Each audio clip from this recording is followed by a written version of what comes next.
Dust off those textbooks and sharpen your pencils because we're diving deep into the world of GIS education on this episode of Geographical Thinking. Join us as we explore the ins and outs of post secondary GIS education with our special guest, John Salter and Rahul Chandra. From deciphering database mysteries to unlocking spatial solutions, John and Rahul's insights will illuminate the crucial role of GIS education in navigating the complexities of our world.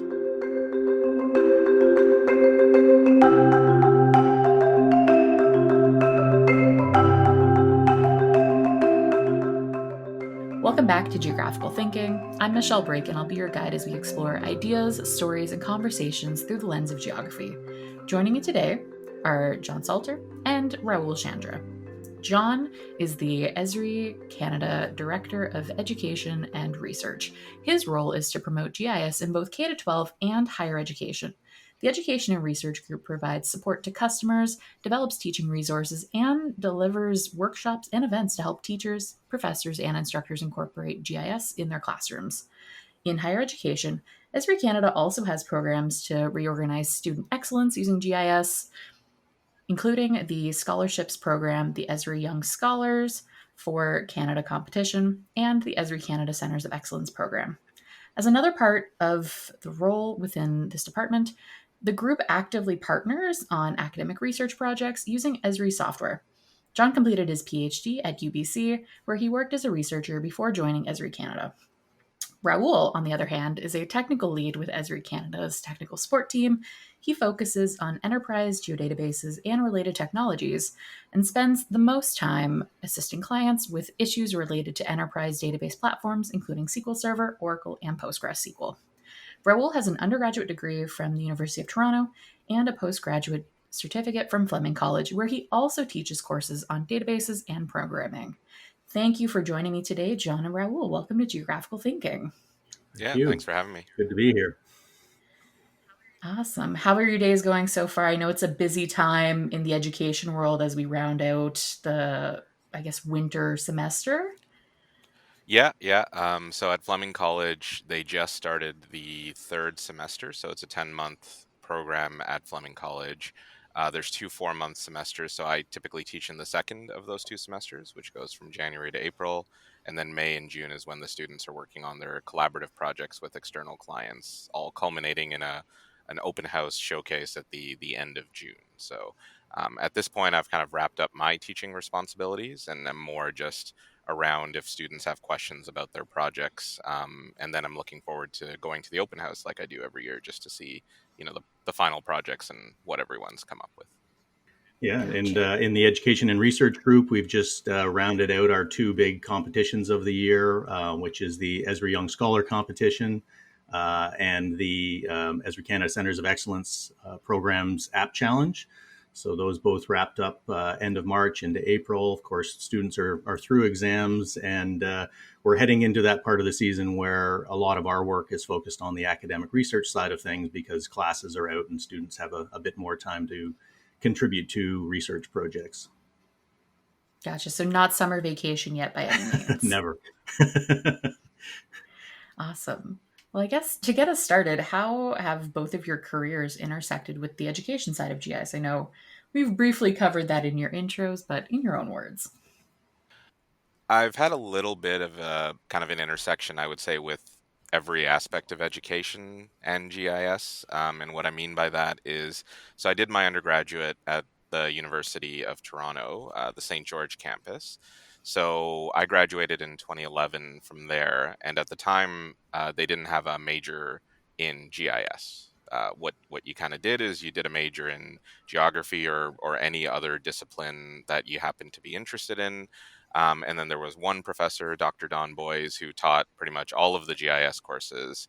And if you took all of them, you could kind of cobble together this minor in geographic information systems that you could append to your degree.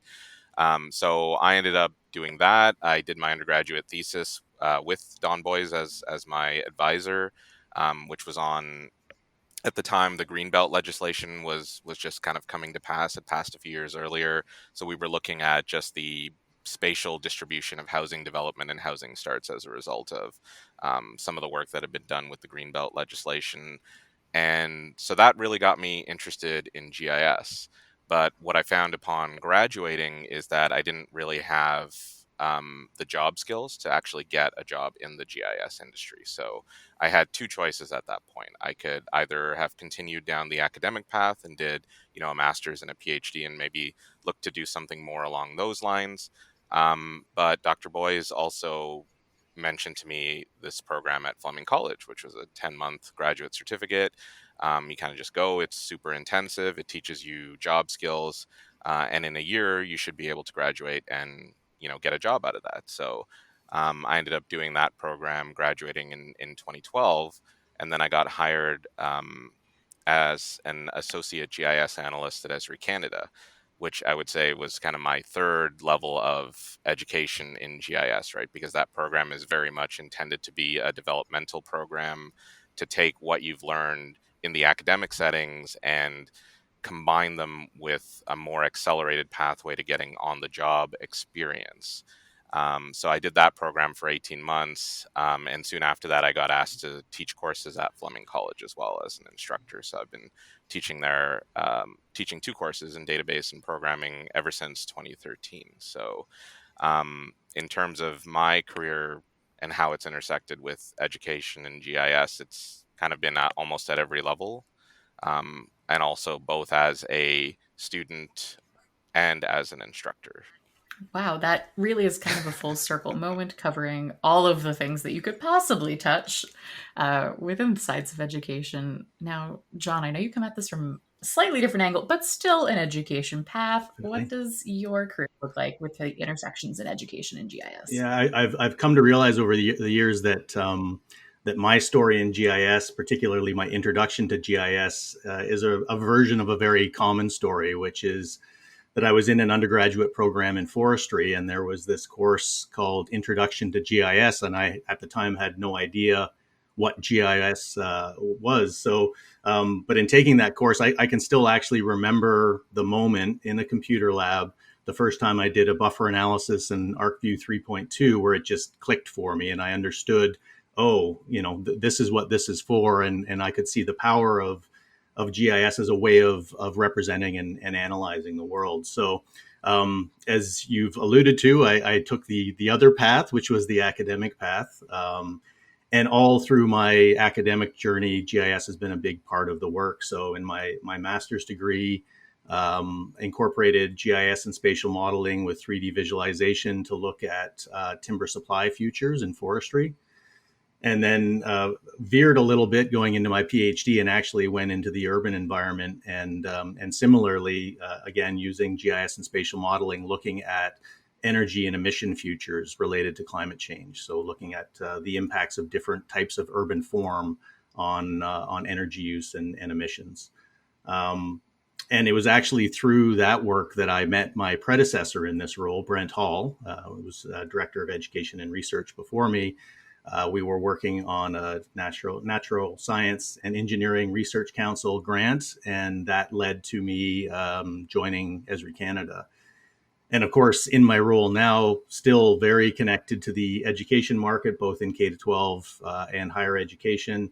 And I think a large part of the challenge for our group is to try to replicate my story, maybe, which is to put GIS in front of students and give them the opportunity to really recognize its power and want to pursue it as a career opportunity. Yeah, John, it sounds like intersectionality has been a big part of that story, and it sounds like it's a big proponent of the work that you're doing moving forward with the department. I'm wondering, how do you see formal education, like degree programs and certificates, benefiting GIS professionals? Yeah, so I think I will address that question by really trying to increase the scope of it, recognizing that GIS is a really big and growing tent. And that we need users of all different types, from those that just need to combine data layers into producing a map that they may use for communicating a plan or for taking into the field, to what you might consider true GIS professionals. Those are the people that need to manage and analyze complex data sets. And then in the work we do in academic research, we also see another type of user, which are those developers and spatial data scientists that are trying to extend GIS and actually increase the set of tools that we have for analyzing spatial information. And I think, fundamental to all of those roles is developing a spatial or a geographical approach to understanding the world. And to me, that's where the formal education really comes in.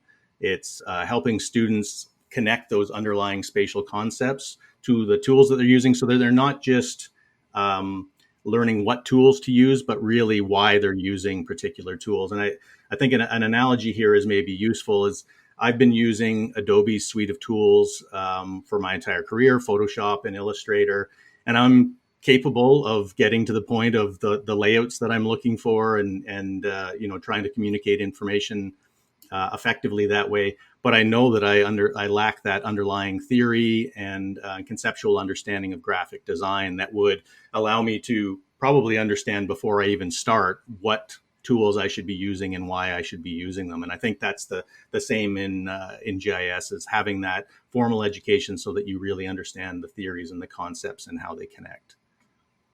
Yeah, and I come from a varied education background myself, with my having done my undergrad in geography, but then going on to the Center of Graphic Sciences, or COGS, to do a more technical program, and then I've completed a master's in sustainability, where GIS is the tool that got me the job, similar to Raul, but everything else kind of has been enhanced through some of that research. Raul, on your side of things, where it's a more technical program that you're currently involved in and have gone through, I'm wondering, how do you see that benefiting GIS professionals? Yeah, well, just before I address that question, I was just having a bit of a chuckle at John mentioning that the first thing he did in GIS was a buffer. So that's also the first thing I did in GIS. It was in my second year GIS course at U of T, where we were making noise contours around an airport. So we did a multi-ring buffer. Um, I don't know what it is about the buffer tool, but it seems to get a lot of people into GIS. So I've heard that story as kind of a Mhm. common thing. You buffer something and then you're hooked for life.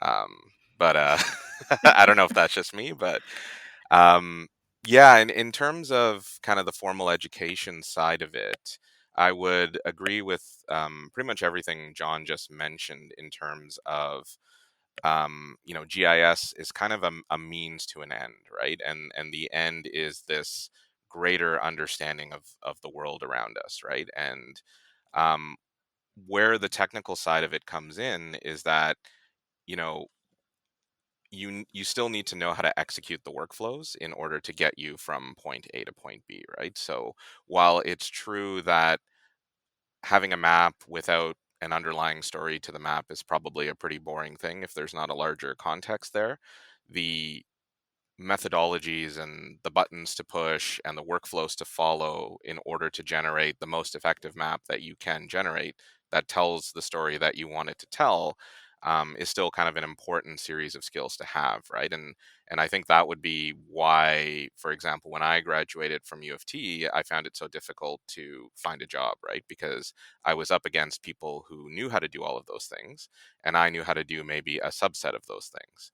And so, even though I brought a whole bunch of other understanding from backgrounds in kind of geography and geoscience type courses that I took, I was still lacking in that area, right? And Fleming provided me this mechanism to go and fill in all of those gaps in less than a year and immediately get a job afterwards, right? And so, um, one of the nice things about GIS is it really does, like to your point, Michelle, intersect with everything else, right? And so that means there are multiple pathways that you can follow to get into this industry, whether they're academic or technical in nature, or some combination of the two, plus whatever background you might have outside of GIS that brought you to it in the first place, right? And I suspect for all of us, it's a hybrid of, to some degree, of all three of those things. Um, so in terms of how formal education is beneficial, um, it's beneficial because it has the means to provide you with all of those things, right? So if you do want to be more academic, you can follow that type of a path. If you do want to be more technical, you can follow that type of a path. One of the things that we're seeing as sort of an emerging pattern on the technical side of GIS is this emergence of end users versus administrators. So if you're an end user, there's the potential for you to be, someone who is a forester who uses GIS, right? Or someone who's an economist who uses GIS. Whereas if you're an administrator, now we're talking about someone who maybe delves a little bit more into the IT side of things, right? Where you're talking about implementing a product like ArcGIS Enterprise or Enterprise Geodatabases. And these are all entire careers in and of themselves within GIS, right? And so the more educational opportunities that are out there to help you establish yourself in any one of these different types of careers, I think the more successful the industry will be as a whole. I think that's a great point when considering programs. It doesn't have to be a one or the other. Clearly, we've all gone through our experiences of it doesn't have to be one or the other.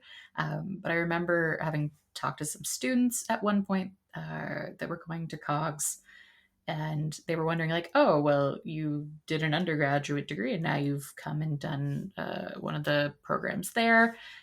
Should you do one or the other? Should they then go on to do more education? And the way that I've seen it is if you want to do more, you can. It's not going away for the most part. Programs are around, but there is always going to be an option to continue to do something. If you've done a technical program and want to go on and do further academic research, you can. If you want to flip it the other way around, it's an option. Um, and they complement each other. But I'm wondering, what are your thoughts on, are there any other differences, I guess, between the two? One seems to be more technical in nature, one a little more research focused. What should people be considering when going between the two of which one could be the right choice for them? I mean, I think traditionally that has been the view, right? Is that university courses and programs that either are fully GIS or intersect with GIS tend to be more theoretical and academic in nature, and there's more of a focus on understanding the why of things. So, why is interpolation a valid statistical technique, right? Whereas a college program tends to be more about, we have these 7 skill areas of core competency of job skills, and that's the goal, right? Is to kind of teach those skills and prepare the graduates for being able to enter the job market. As with most things, there's going to be some level of blurring of those lines, right? So there are, for example, the GIS minor at U of T, right, was much more technically focused probably than a lot of other minors. There were still elements of courses where we did look at the term that used to be used was GI science. I don't know if that's still the correct term or not to describe it, right? But the science of GIS specifically, right? So all of these methodologies that we implement through the use of GIS technology, they all do have academic underpinnings in the literature, right? And so making sure that we have an understanding of that and why, in our day-to-day work, we might take a workflow for granted, but understanding things like, Tobler's law and all of these underpinnings to all of that is still important, right? Because, you need to be able to sort of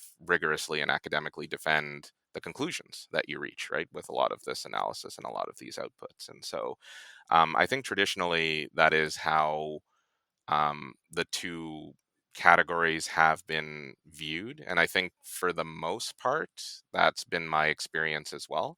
But I definitely have had university professors that were much more um, interested in the technology, and I've had college professors who were much more academic, right? So I think it also kind of depends on the program and the implementation of the program to a certain degree.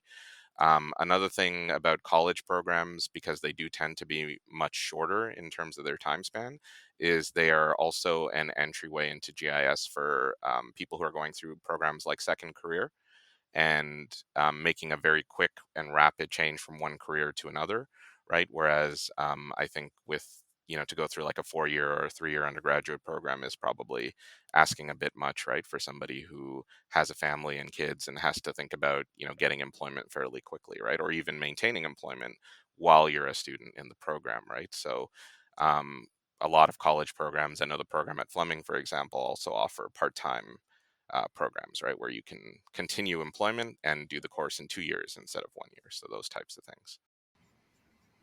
Yeah, I think Rahul covered that extremely well. I guess other point maybe I would just add in the university programs is um, in a lot of cases you may have a few mandatory or elective courses. If you're really lucky, like Rahul, there is actually a minor in GIS, and that's not even that common. So in a lot of cases, it's enough to whet your appetite, but probably not enough for you to go out and have the job skills you need.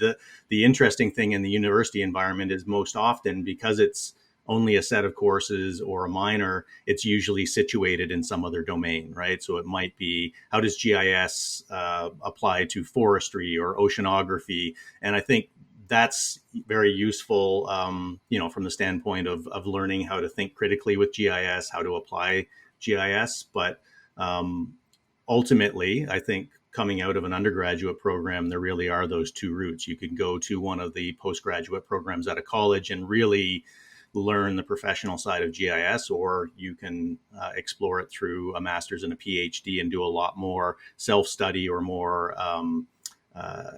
directed and a deeper look at certain aspects of it. Yeah, and to kind of just add one more thing on top of that, a lot of college programs also have matriculation agreements with universities where you can do something like an undergraduate degree and an undergraduate or a postgraduate certificate. And instead of it taking you, 4 years for the degree and 1 year for the certificate, you can maybe do it in 4 years overall, right? For both credentials. And also matriculation agreements to go do complete master's degrees right after you've completed the postgraduate certificate. So I think in addition to kind of these are typically the two pathways that are available to you, all of these different agreements and the sort of health of the underlying educational institutions that are involved in the agreements also gives you the opportunity to change your mind several times about what you want to do. So, you can start off on kind of more of the technical focus and then decide that you're more interested in the academics. And if you have this strong relationship between all of the various educational institutions in the industry, it gives you the ability to do that in a much more flexible manner than you might otherwise be able to, right? So you really do need kind of everyone to be involved in this industry to make it as inclusive as possible. I think parents across the country might be Right. cringing right now at the idea of their children changing their minds multiple times about what they Yeah, want to mine do. certainly did. So can confirm. And there does seem to be a kind of resurgence of people entering GIS as like a later secondary career option. I found, at least, like looking at programs that I've been a part of and attendance at some of them still beyond that, that it's a good mix of programs and people, age groups that are coming in to GIS programs, that it's not this is a right out of high school group. Okay, this is a fresh out of undergrad group. You do get a wide range, which is nice to see. Yeah, agreed. Yeah. Now I'm wondering, what are your thoughts on focus or topic areas that people should be thinking about when choosing a program? We've established that there's a lot to cover, but are there any key skills or focus areas? Apparently buffers. We should all look Buffer for is key. buffers. Yeah. Early in your Lab career. yeah. 1, course 1, got to do a buffer. Yeah, I guess I can start this one off, and I'm sure Rahul can put some more meat on the bones. I think, again, it goes back to one of my earlier answers about that broadening the tent piece too, because I think, what people need in these courses is really dependent on the level of GIS user or professional or developer that they may want to be. But I think there are certainly core elements.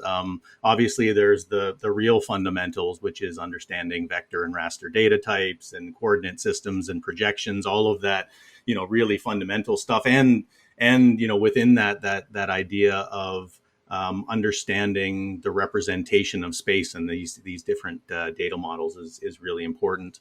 Um, Raul is going to be able to speak to this much better than I can, but obviously data management is a very key part of GIS. And of course, there's things like the relational data model, but increasingly we're seeing a lot of graph models and NoSQL approaches as well. One of my personal areas of focus that I think is particularly important is cartography and data visualization. And it comes to this idea that no matter how good your science is, if you can't communicate it well, it's not going to be very impactful. And so I think those core elements that go back to the foundations of map making are incredibly important. Data acquisition, obviously, I mean, remote sensing has traditionally been tied, but now we have the proliferation of Internet of Things, sensors and drones, and all of these different ways of acquiring data. So I think it's really important that people understand that aspect. And then, I think we get to some of the more advanced topics. From the standpoint of coding, I think it's possible to be good in GIS without coding, but I think it's incredibly beneficial. And I go back to the sci-fi writer Neil Stephenson, who has a really great little book that's called In the Beginning Was the Command Line. And his notion from that book is that as we've gotten further and further away from the computer with the abstraction of operating systems, that we understand less and less of how it works. And I think the same thing applies here is if you get into the code, you understand the analyses in a much more fundamental way. And I just think that's important to that higher level of GIS knowledge. And then coming from the academic research side, I think students definitely need some exposure to advanced topics. So, for example, in our group, we're doing a lot with geographic AI at this point in time. We also do a lot with 3D GIS and interaction mechanisms like augmented reality, virtual reality. So I think some exposure to those advanced topics so you know where the field is going is really key. And then my last point would be some form of independent study, I think, is really important as well. So that could be a capstone project, an undergraduate thesis, a co-op, an industry internship. That ability, in education, they call it transfer learning, the idea that you learn something much better when you have to take a set of skills and apply them to something else. I think that independent study is really crucial to people really getting a fundamental understanding of the tools and how they work. Yeah, no, I think I agree with all of that. Um, for their year-end collaborative project, Fleming defines six key areas of kind of literacy or GIS literacy, whatever, however you want to call it. Data acquisition and pre-processing of data is one of them. Web technology, programming, database, um, geographic visualization, and I am drawing a blank on the fifth one. Sixth one, spatial analysis. Sorry, is the sixth one. The most obvious one. I drew a total blank on. Yeah. It's funny. I missed that one as well because I was going to say multiple Yes. levels of spatial analysis. I think like multiple courses. Exactly. Yeah. Yeah, it's funny that Yeah. we both missed that. And a collaborative project to be considered kind of a valid year-end project needs to fulfill at least 4 of those 6 requirements.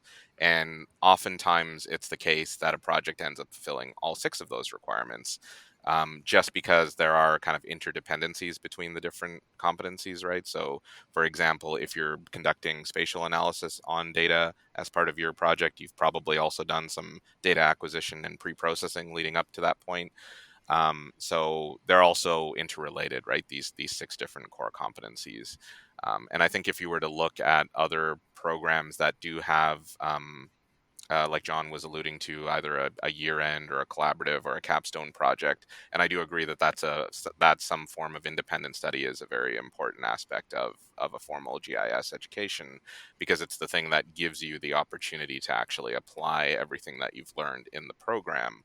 I think you would probably see that most of them probably have a similar set of requirements that you need to fulfill in order for it to be considered a valid project. So we can kind of use that as a bit of a framework in terms of these are the things that your program should be teaching you at a high level in order to be successful in the industry. And then if you wanted to drill down a little bit further than that, it kind of goes back to there are so many different career paths that you can follow in GIS. And so we could break it down again using this idea of end users versus administrators. And then if you're an administrator, well, are you a software as a service administrator? Are you administering, your organization's own on-premise infrastructure? These are going to lead to kind of different sets of things that you might want out of a program, right? If you have that specific goal in mind, if you're someone that's coming at it more from the point of view of getting into more of a customization or a programming approach as an end user, then again, you're going to want courses in the program that reflect that goal that you have. And same thing if you're coming at it from more of a visualization perspective, right? Because visualization is something that unfortunately is not actually really in every program anymore. And I think it's one of the things that it's easy to just say, oh, just go into your experience builder and throw this template on there and you're good to go. But to John's point, right, there's a whole um, section of literature underpinning why we make the decisions that we do, right? So and there's so many great books out there, like How to Lie with Maps, I think is an excellent one that I would recommend everyone read, because probably very few people who are younger than I am have read that book because it's too easy to just throw the web map together and away you go. But there's, again, it goes back to understanding how do we know what we know about how all of this works, right? And so, to a certain extent, the program that you want is going to need to reflect where you're looking to go in the industry, right? But these are all different aspects of it that it's worth taking a look at, whether those exist in the program or not. And most programs do offer open houses as well that you can go to and ask questions and sort of be an active participant in your own educational decisions, right? To see who offers what, and factor that into your thinking. Yeah, and hearing kind of what we should be looking for in programs, there's a lot to cover that goes both into a college program that's more technical in nature or more academic program from a university. I'm wondering, with the announcement of some program closures at Fleming and possibly with Vancouver Island University, are there any gaps that you see in the education offerings in Canada? So, I mean, for me, I will preface this by saying that I have a very kind of close personal connection with the program at Fleming, so that definitely biases my thinking on this topic, right, to a certain degree. But I would say that, I think the end of that program creates a big gap in education in GIS. The program, along with COGS, is one of the oldest ones in the country. In fact, it had just celebrated its 50th anniversary of the program existing last year. And in that time, it's graduated thousands of students that now work in key places in not just Canadian GIS, but also internationally, right? So there's Fleming graduates working at Esri in the United States. There's Fleming graduates working kind of all over the world at various other Esri distributors. There's Fleming graduates working for, kind of these big global international NGO organizations as well, right? So it's a program that has really been noteworthy during its entire existence for contributing skilled and quality graduates to various kind of levels of GIS in and around not just Canada but the world. So as someone who both was a student in the program and is now an instructor in the program, it's definitely a loss that I feel profoundly. When I heard the news, I would say it was kind of akin to kind of losing a family member. Basically, is hearing about this program being suspended. So I did definitely feel a profound sense of loss from that announcement. And then kind of stepping back and taking off the sort of Fleming glasses as much as I can and trying to look at it from the industry as a whole, I would actually make the argument that these cancellations are coming at a time when we actually need more GIS graduates, not less GIS graduates. These programs allow for the graduation of students that can immediately be hired into the industry to start fulfilling various job roles. We've already talked about kind of the matriculation agreements that happen between colleges and universities. And we have more than one person working at Esri Canada who went through the Trent Fleming program, where you can do in 4 years, the Trent University undergraduate degree, as well as the postgraduate certificate from Fleming College. So these types of things accelerate people's ability to get into the industry, right? Um, it's not the only way to get into the industry, but it is an important source of skilled labor in the industry. And so, not just the program at Fleming, but if you think about the larger context of the Vancouver Island University news, also, it wasn't too long ago that the program at Niagara College was canceled. Two of the three largest programs in Ontario are now gone, right? With Fleming and Niagara both having been canceled. Fleming also provided online delivery for the GIS program, which is kind of an important key fact going back to this idea of inclusiveness. It was a great option for people who couldn't uproot their lives and move somewhere because, as a COGS graduate, Michelle, some of these GIS institutions aren't necessarily in the most accessible places geographically. Ironically, since, we're What do teaching you spatial mean? literacy here and we put these colleges in the middle of nowhere in a lot of cases. But um, You don't need to have a grocery store next to the school. It's fine. so that online delivery was also a very important option to kind of welcome more people into the tent of GIS. And so that's now gone. A very important source of online GIS education is gone as a result of this cancellation. So, um, to me, that is all of those things factor together really, to me, make it feel like there is this big gap that the cancellation of these programs are leaving behind. But I would also say, hopefully, it represents an opportunity for other institutions, right, to notice that and kind of step into the fold as well. I'd also like to say that Sean Morgan, the coordinator of the program, on many occasions has said to me that there are more people at Esri Canada who came through Fleming than any other school. So I think as a company, we feel this one pretty personally as well. One of the things I wanted to do here is maybe step back and put some context on this as well. Like, why is this happening? And from my looking at it, I don't think this is about GIS programs, about them not being viable or us not needing graduates. Really, when you look at it, you can broadly say that the provinces have had provincial freezes on domestic tuitions for many years now, which has put a lot of pressure on colleges and universities, and has really incentivized them to go out and look for the international students that they can charge higher tuitions to. And this year, with the federal government's cap on international students and the way that's distributed across the provinces, it's put a lot of pressure on these programs. So I think it's important to note that the two programs at Fleming that were canceled were among 27 other programs, so 29 in total that were canceled.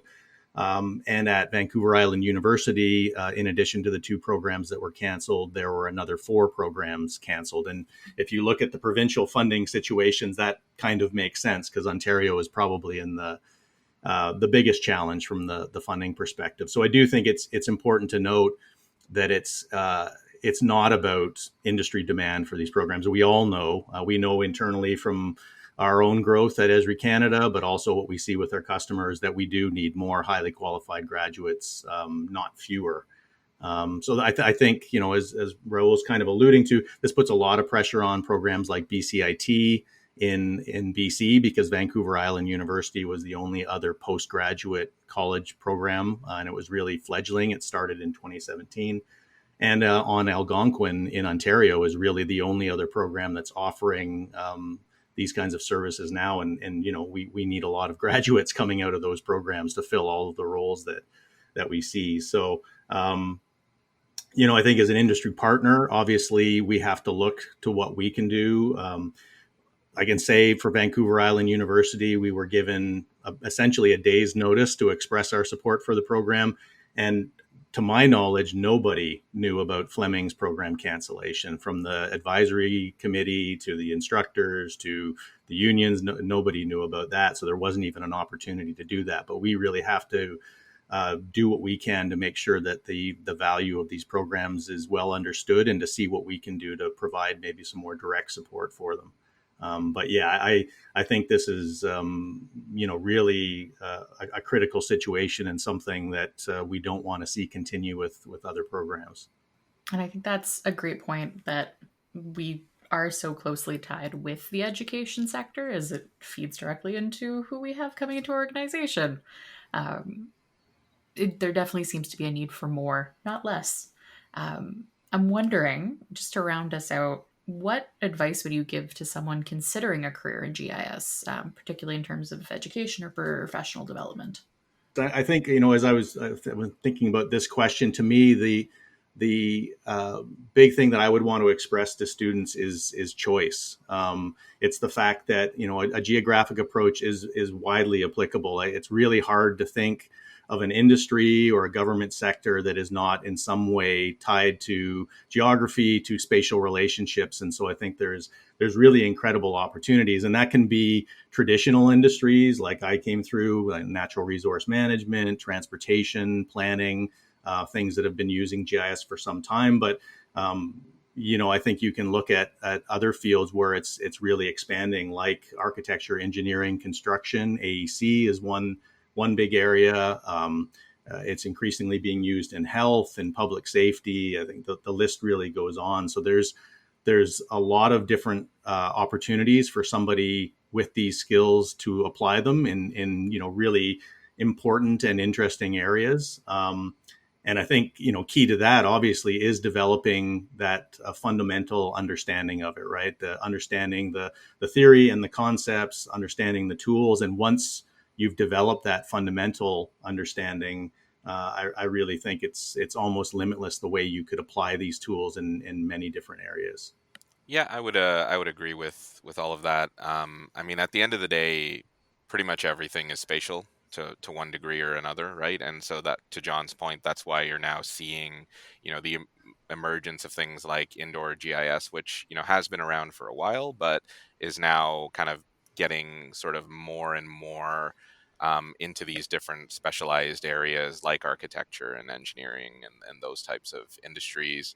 We're starting to see, for example, just to kind of plug Esri technology for a second here, but um, advanced data sets like the utility network, right, which were more traditionally thought to be the purview of kind of external utilities for gas, water, and wastewater. We're now starting to see some of that type of technology making its way indoors as well, to start looking at, the electrical flow within a building and things along those lines, right? So whatever the frontier is, there's always going to be a way to continue to push it, right? Because at the end of the day, every problem has a spatial component. It's just a matter of whether or not that has been realized yet, right? In terms of the particular way that industry thinks and approaches these types of problems. So there is definitely a lot of sad news recently with respect to education in GIS, but it's not kind of world-ending news. It's a serious problem that we need to kind of continue to put pressure on various authorities to sort of help us address. To John's point there, but there are still plenty of excellent educational institutions out there that are offering GIS education. And there's some areas like in Alberta, for example, where it's the exact opposite problem, right? They have so much demand for people to go through GIS education that you kind of a new program pops up every day, right? So it's funny. A couple of years ago, we had those ads in the TDC, which for people who aren't from Toronto, is the Toronto Public Transit Authority. But they were basically ads from some Alberta government organization where they were basically just encouraging people to move to Alberta, right? Because you can buy a house for $5 and all of these types of things. Well, I mean, they could basically redo those ads, but for GIS education now, right? Because they probably have like 10 GIS programs in Alberta for, every one that we now have in Ontario. So, there's definitely growth out there, and there's definitely kind of for organizations that are willing to make use of that opportunity, there are definitely opportunities to create GIS programs as well to address that demand, right? So definitely, like I said, be willing to visit open houses, ask questions, take a more direct involvement in your educational decisions about which GIS program you go to, right? Because I think one of the things that was true traditionally is that, oh yeah, you could just go to Cogs or Fleming or BCIT, and then that was the only level of thinking that you had to do about GIS, right? But now with the news of Fleming especially, right, this could happen to any program really, right? If it can happen to Fleming. So definitely be willing to take a more direct interest in your own educational decisions, ask questions, make sure you understand what you're getting yourself into before you make a final decision about where you go to your education.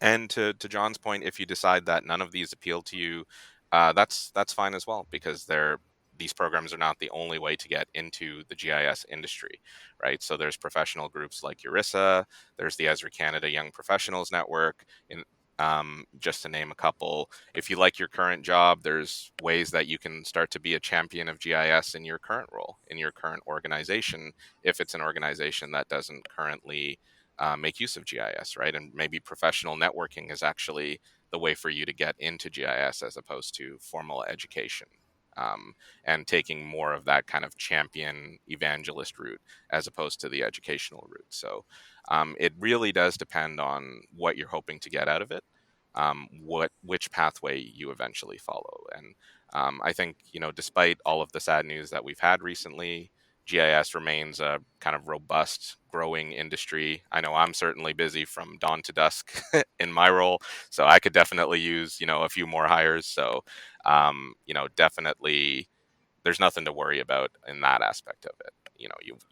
You're getting into the right industry if this is the industry that you want to be in. There's two pieces I'd like to pick up there. One is on the good news front. Well, I'm not at liberty to talk about who they are.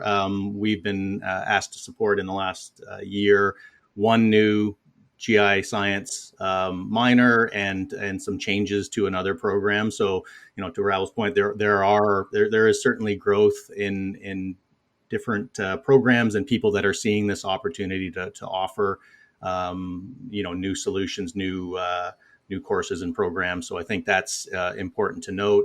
And then the other piece I would say on that is, because we get to work on the academic research side, which is always new and interesting.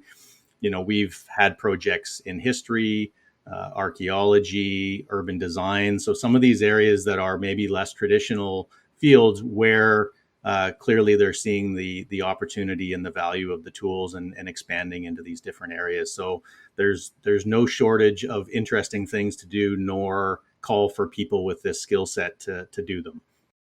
Awesome. And I think that's a great place for us to leave the conversation for today, on a message of hope for the industry moving forward. So thank you, John and Rahul, for joining me today. And as our GIS education adventure draws to a close, let's give them a round of applause for being our guides today. Your insights have added a splash of color to our map of knowledge. And to all of our listeners, remember to keep those pencils sharp and your curiosity alive as you continue your own GIS education odyssey. If you're looking for more information about the technical side of GIS, check out the Spatial Report podcast, where Mark and Maggie dive into the latest and greatest in the world of GIS. Until next time, keep exploring, keep learning, and keep thinking geographically.